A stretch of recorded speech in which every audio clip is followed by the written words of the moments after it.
Henry, James, and Gordon were miserable. They had been shut up for several days for being naughty and longed to be let out again. At last, Sir Topham had arrived.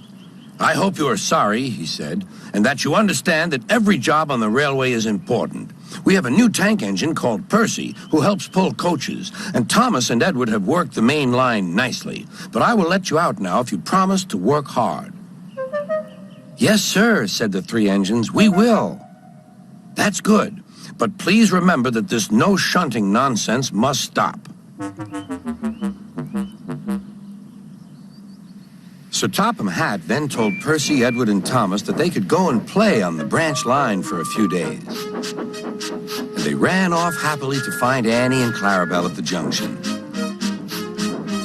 The two coaches were very pleased to see Thomas again. Edward and Percy played with the freight cars. "Stop, stop, stop," screamed the cars as they were pushed into their proper sidings. But the two engines laughed and went on shunting till the cars were tidily arranged.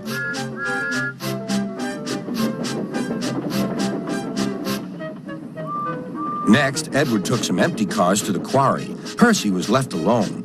He didn't mind that a bit. He liked watching trains and being cheeky to the other engines. "Hurry, hurry, hurry," he would call, and they got very cross.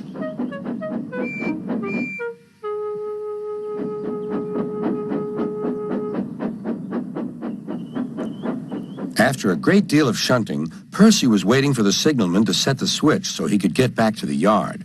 Percy was being rather careless and not paying attention. Edward had warned Percy, "Be careful on the main line, whistle to the signalman that you are there." But Percy didn't remember to whistle, and so the busy signalman forgot him. Percy waited and waited. The switch was still against him, so he couldn't move. Then he looked along the main line. "Beep, beep!" he whistled in horror, for rushing straight toward him was Gordon with the express. "Oh!" groaned Gordon. "Get out of my way!"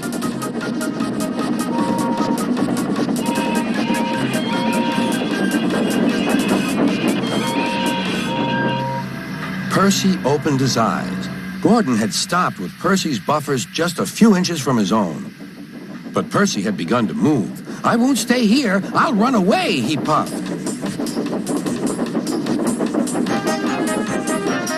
He went straight through Edward's station and was so frightened that he ran right up Gordon's hill without stopping.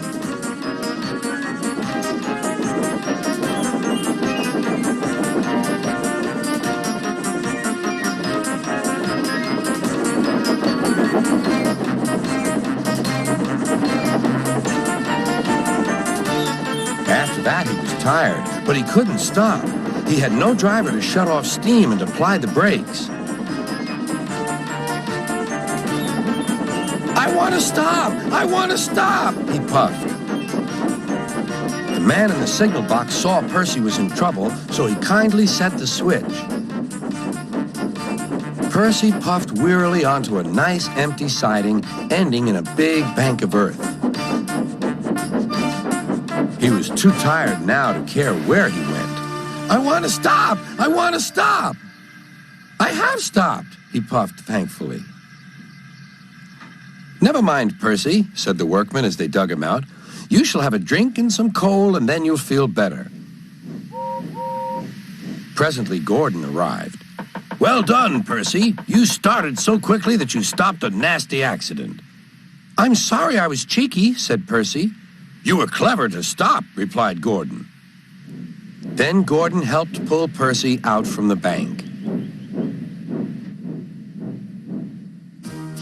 The two engines are now good friends, but Percy is always most careful when he goes out on the main line.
That's some bad hat, Harry.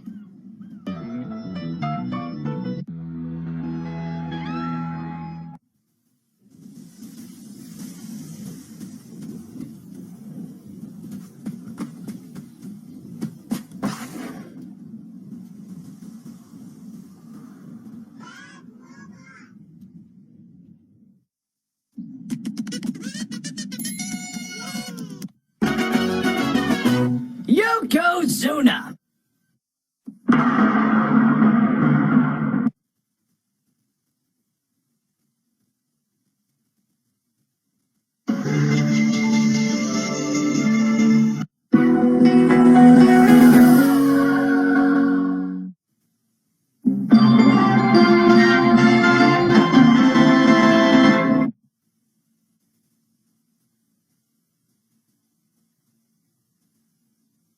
Sit, boo-boo, sit.